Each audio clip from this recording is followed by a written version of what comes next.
Napansin mo na ba, kahit may gusto kang sabihin, parang walang nakikinig? Kapag nagsasalita ka, mabilis lang lumingon sa iba. Kapag nagkwento ka, parang walang interesado. Pakiramdam mo, parang hindi ka mahalagang pakinggan. Pero paano kung sabihin ko sa'yo na hindi ito dahil wala kang halaga? Sa maraming pagkakataon, may mga maliliit na ugali lang na hindi natin napapansin.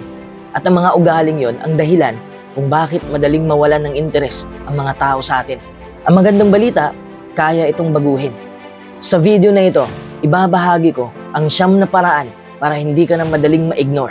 Kung paano maging mas kaakit-akit kausap at kung paano makuha ang respeto at atensyon ng mga tao. Kaya kung handa ka ng baguhin ang paraan ng pakikitungo ng mga tao sa'yo, siguraduhin panoorin mo ang video hanggang sa dulo. Dahil baka isa lang sa 9 na paraang ito ang kulang para tuluyan kang mapansin at pakinggan. Number 1. Magsalita ka ng malinaw at may kumpiyansa. Hindi ka naman talaga ini-ignore dahil wala kang saysay. Ang totoo, hindi lang nila narinig o naintindihan ang gusto mong sabihin. At minsan naman, narinig ka nga nila pero parang kulang sa confidence ang delivery mo. Kaya hindi sila ganong nagbigay ng pansin. Isipin mo ito, may 2 taong nagsabi ng eksaktong parehong ideya. Pareho lang ang mensahe, pero magkaiba ang paraan ng pagsasalita. Yung una, mahina ang boses, putol-putol magsalita, at parang humihingi ng paumanhin sa bawat salitang binibitawan. Samantalang yung pangalawa, kalmado lang, malinaw ang boses, at nagsasalita siya na parang naniniwala talaga siya sa sinasabi niya. Sino sa tingin mo ang mas pakikinggan?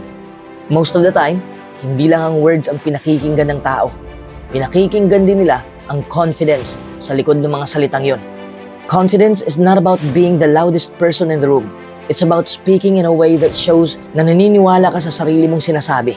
Kapag lagi kang gumagamit ng mga katagang, ewan ko kung tama ito, baka mali ako, pasensya na, may sasabihin lang sana ako. Bago ka pa magsimula, parang ikaw na mismo ang nagsasabing huwag seryosohin ang opinyon mo. Kung gusto mong pakinggan ka ng mga tao, ibigay mo muna ang mensahe mo ng diretso. Sabihin mo muna ang punto mo. Hayaan mo silang magdesisyon kung sasang-ayon sila o hindi.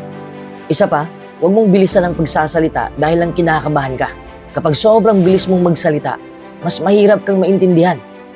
Slow down. Huminga ka. Bigyan mo ng tamang pagitan ang bawat pangungusap. Mas nagmumukha kang composed at mas madaling sundan ang sinasabi mo. At tandaan mo ito, hindi mo kailangang magkaroon ng perfect English o sobrang lalim na Tagalog para maging interesting.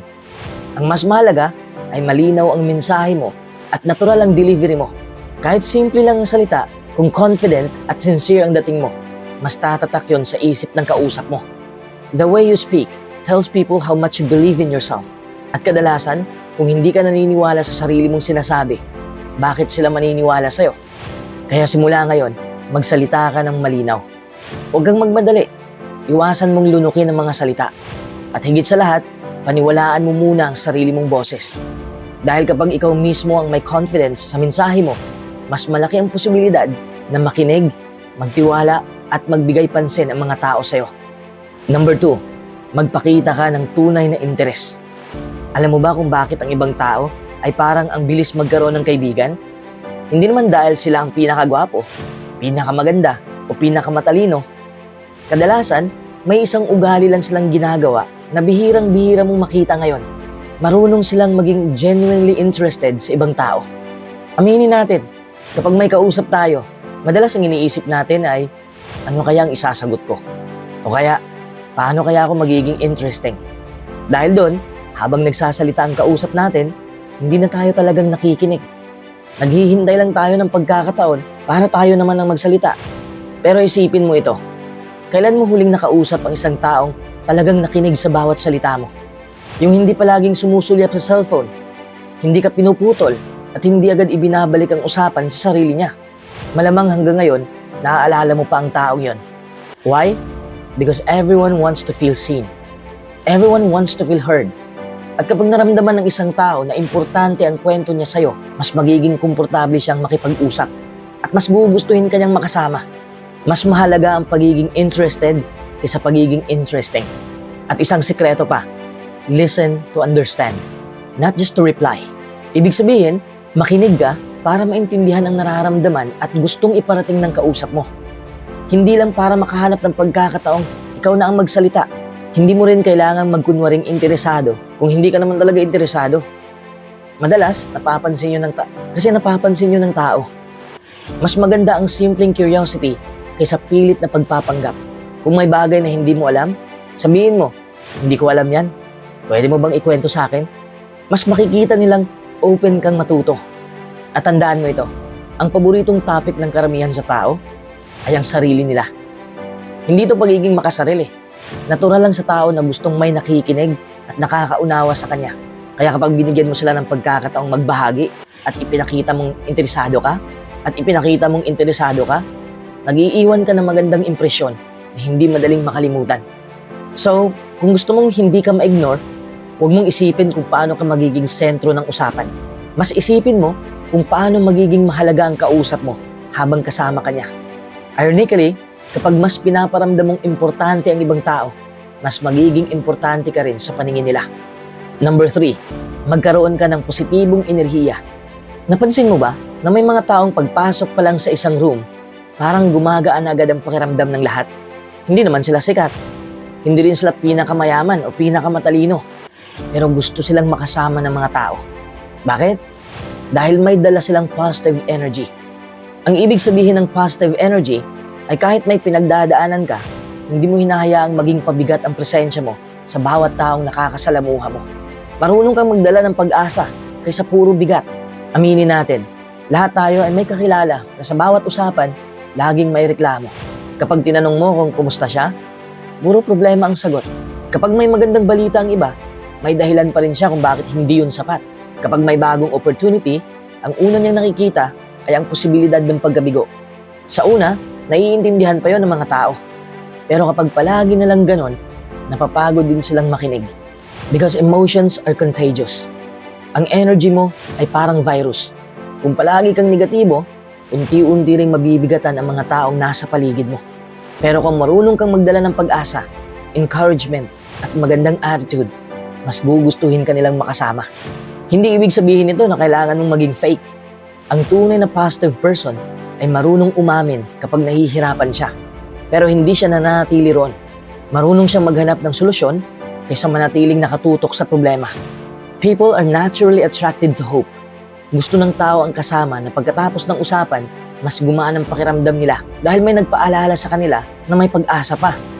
Kaya bago ka makipag-usap sa isang tao, tanungin mong sarili mo, kapag natapos ba ang pag-uusap namin, mas mabigat kaya ang pakiramdam niya o mas magaan?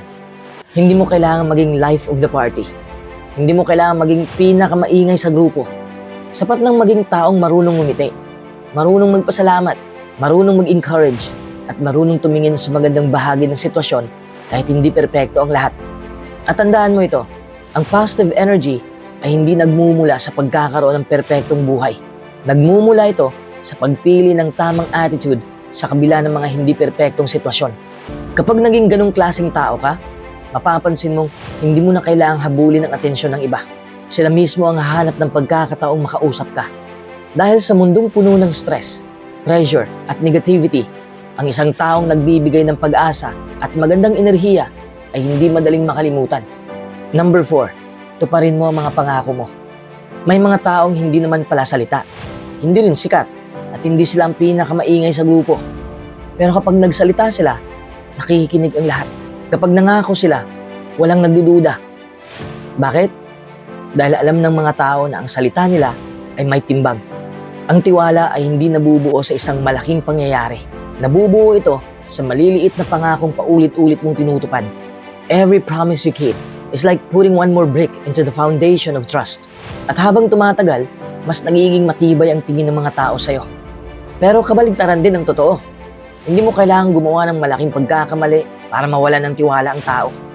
Minsan sapat na ang paulit-ulit na, mamaya na lang, next week na lang, sige gagawin ko. Tapos hindi naman nangyayari. Unti-unti, kahit hindi nila sabihin sa'yo, nagsisimula silang mag-isip na huwag nilang tayong umasa sa taong yan. Kapag dumating ang araw na seryoso ka na talaga, baka hindi ka na nila paniwalaan dahil nasanay na silang hindi natutupad ang sinasabi mo. Think about it. Kung may kaibigan kang laging late, ilang beses kang paghihintayin, o palaging nag-cancel sa huling minuto? Gaano katagal bago ka tumigil sa paniniwala sa mga plano niya? Malamang darating ang panahon na hindi ka na rin mai-excite kapag nagsabi siyang, "Promise, pupunta ako." Ganon din ang tingin ng ibang tao sa atin. Kaya bago ka mangako, mag-isip ka muna. Huwag kang magsabi ng oo dahil lang nahihiya kang tumanggi. Mas mabuti pang magsabi ng hindi ka sigurado kung kakayanin mo ba. Kaysa mangako ka ngayon, tapos mawawala ka bukas.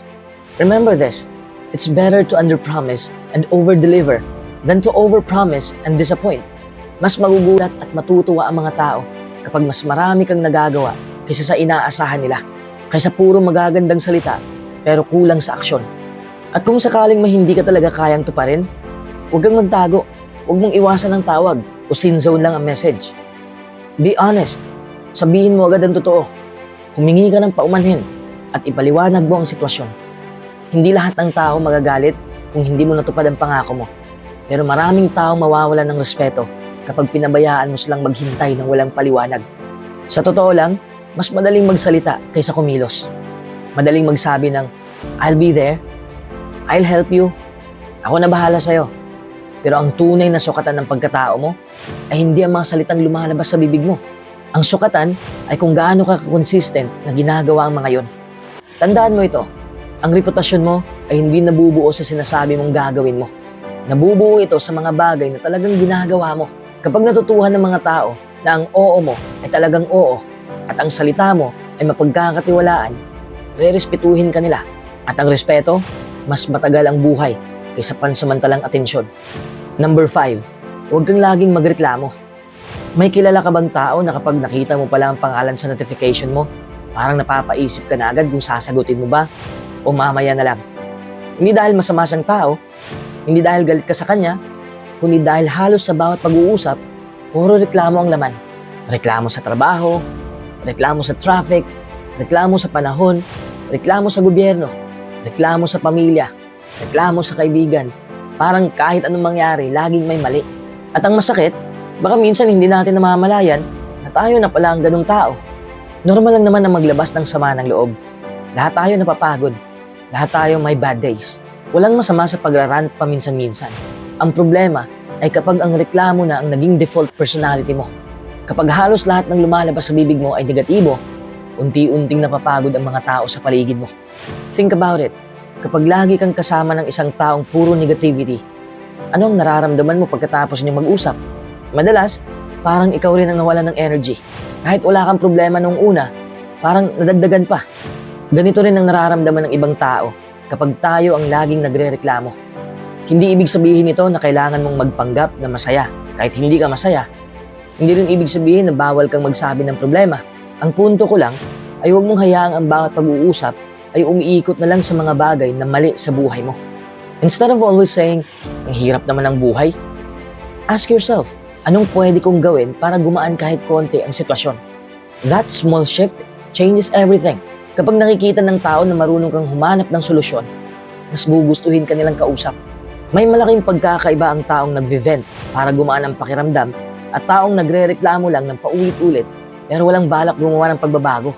Kapag paulit-ulit ang parehong reklamo, darating ang panahon na mauubusan din ng sasabihin ng mga taong gustong tumulong sa'yo. At tandaan mo ito, ang emotions ay nakakahawa. If you always bring negative energy into every conversation, people will naturally start protecting their own peace. Dahil gusto rin nilang alagaan ang sarili nilang mental at emotional energy. Subukan mong balansehin ang usapan. Kung may problema kang gustong ibahagi, okay lang yon. Pero huwag mong kalimutan pag-usapan din ang mga bagay na nagpapasaya sa'yo. Ang mga natutunan mo, ang mga plano mo, o kahit ang mga maliliit na bagay na ipinagpapasalamat mo. Hindi kailangan perfect ang buhay mo para magkaroon ng positibong pag-uusap. At ito ang isang bagay na gusto kong tandaan mo. People are drawn to hope. Hindi sa taong kunwari walang problema, kundi sa taong kahit may pinagdadaanan, marunong pa rin ngumiti, magpasalamat, at humanap ng paraan para magpatuloy. Kaya kung gusto mong hindi ka madaling ma-ignore, huwag mong hayaang ang reklamo ang maging identity mo. Hayaan mong makilala ka bilang isang taong totoo, pero marunong ding bumangon. Isang taong kayang aminin ang problema, pero hindi hinahayaang ang problema ang siyang magdikta ng buong pagkatao niya. Dahil mas gusto ng mga tao ang kasama na nagbibigay ng pag-asa kaysa ang kasama na puro bigat ang iniiwan sa bawat pag-uusap. Number 6, ipakita mo ang respeto sa lahat. May mga taong pagpasok pa lang sa isang lugar, parang automatic na nirirespeto sila dahil marunong silang rumespeto sa kahit sino. Ang respeto ay parang salamin. Kung anong ipinapakita mo sa ibang tao, yun din ang bumabalik sa'yo. Maraming tao ang magalang lang kapag may pakinabang silang makukuha. Mabait sila sa boss, pero masungit sa janitor. Magalang sa mayaman, pero walang pakialam sa ordinaryong tao. Kapag ganito ang ugali, sooner or later, mapapansin din ito ng mga tao. Because people are always watching.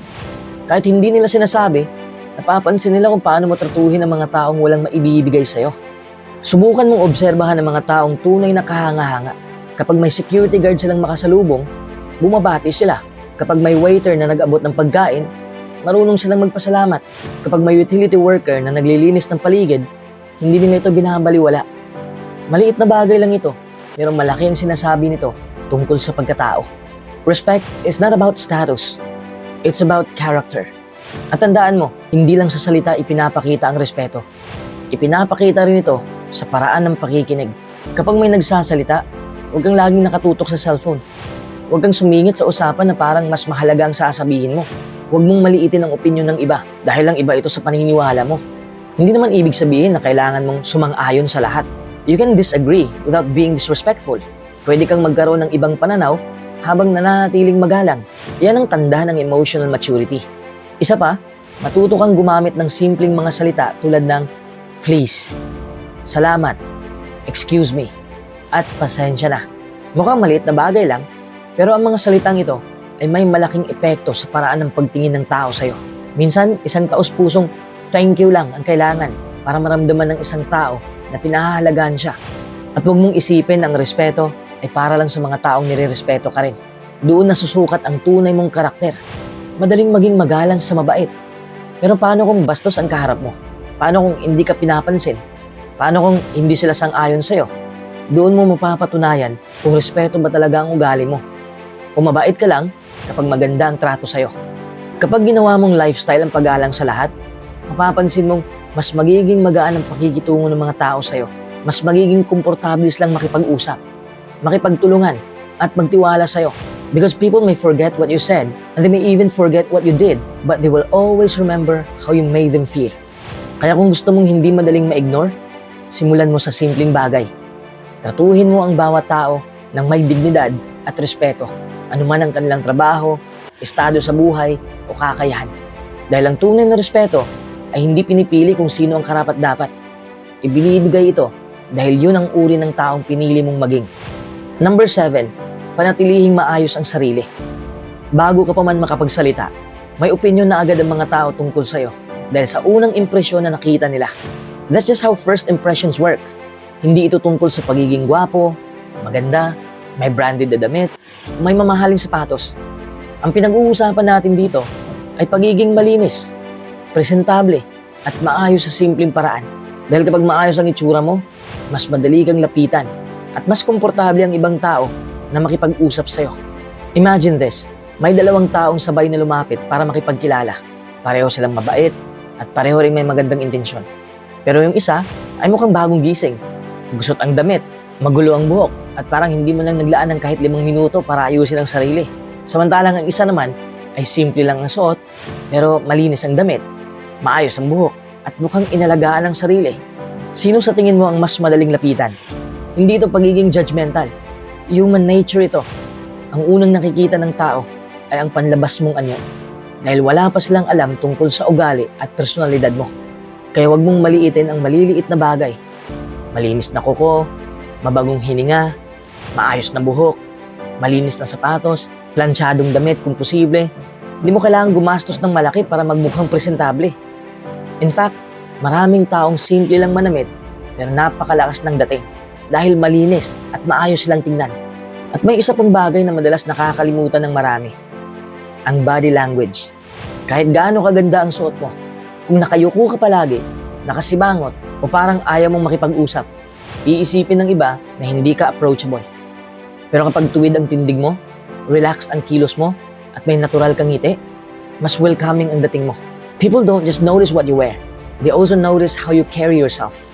Isa pa, Ang pag-aalaga sa sarili ay hindi lang para magustuhan ka ng ibang tao. It's a sign of self-respect.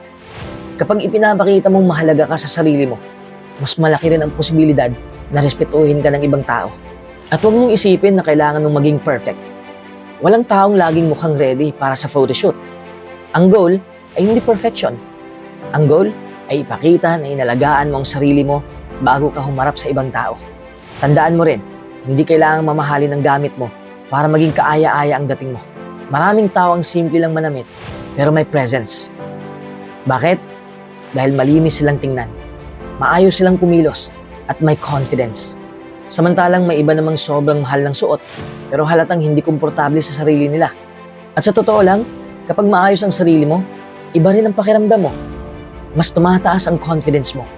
Mas diretso kang tumingin sa mata ng kausap. Mas handa kang makipag-usap.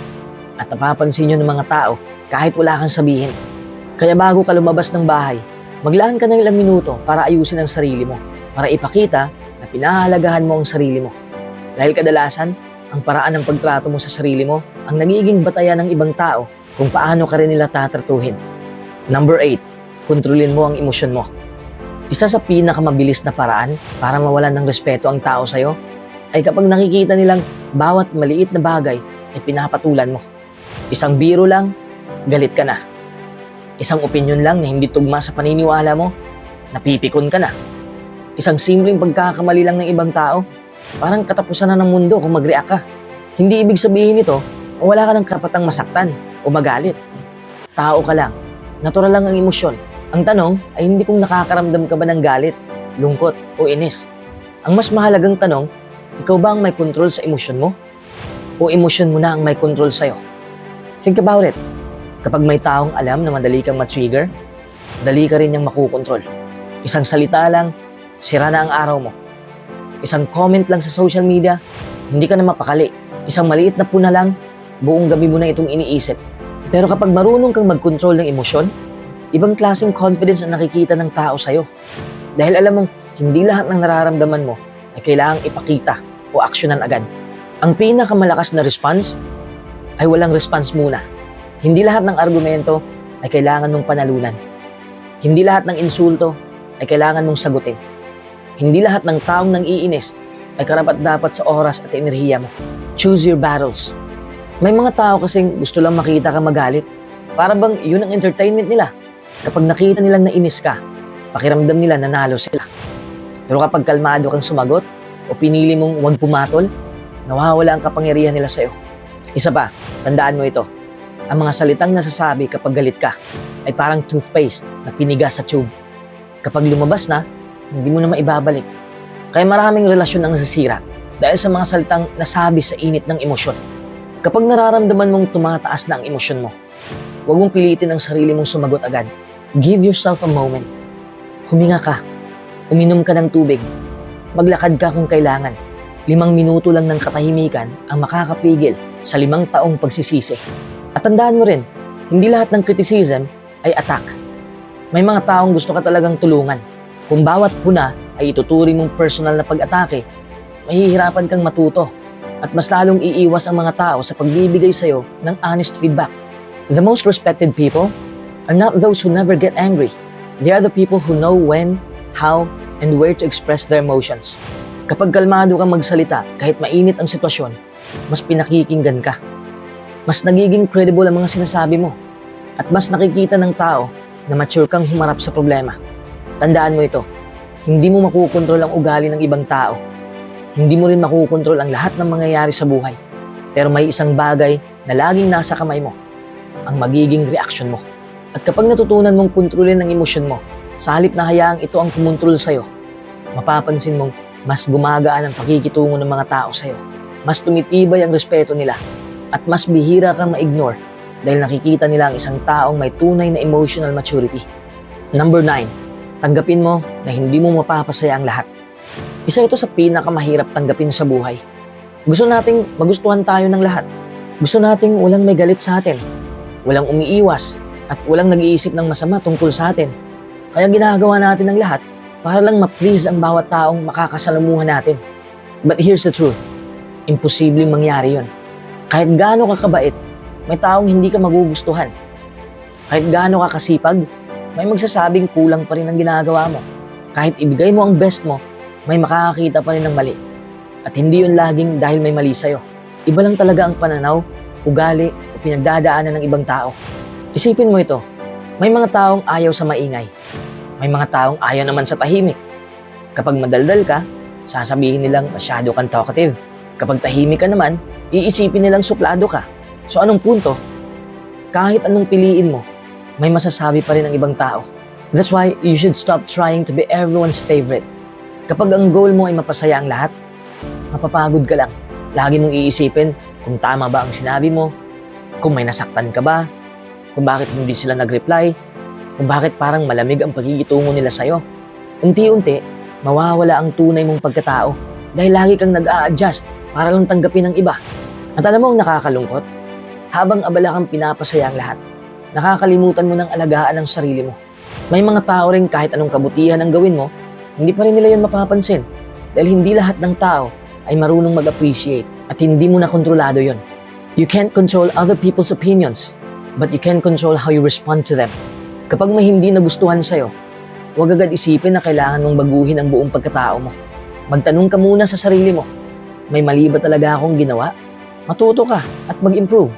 Pero kung wala ka namang tinatapakang tao at ginagawa mo ang tama, huwag mong hayaang sirain ng opinyon ng iba ang confidence mo. Tandaan mo rin ito, ang mga taong mahalaga sa buhay mo ay hindi naghahanap ng perfection. Hindi nila inaasahang wala kang pagkakamali. Ang gusto lang nila ay maging totoo ka, marunong umamin kapag nagkamali at handang matuto. Mas okay nang iilan lang ang totoong nagmamahal at gumagalang sa'yo kaysa napakaraming tao ang gusto ka lang dahil nagpapanggap ka. Because fake approval never lasts. Pero ang respeto na nakukuha mo dahil naging totoo ka sa sarili mo, yun ang pagmatagalan. At kung minsan ay may taong umalis sa buhay mo dahil hindi kayo magkasundo, huwag mong isipin na failure yon. Hindi lahat ng tao ay nakatakdang manatili. May mga taong dadaan lang para may maituro sa'yo. May mga relasyon ding matatapos para magkaroon ng space ang mga taong tunay na para sa'yo. Kapag natutunan mong tanggapin na hindi mo mapapasaya ang lahat, doon ka nagsisimulang maging malaya.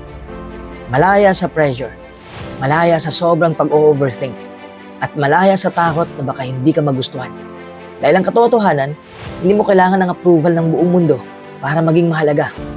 Ang kailangan mo lang ay mamuhay ng may integridad, may respeto sa kapwa, at may tiwala sa sarili. The right people will appreciate you for who you truly are.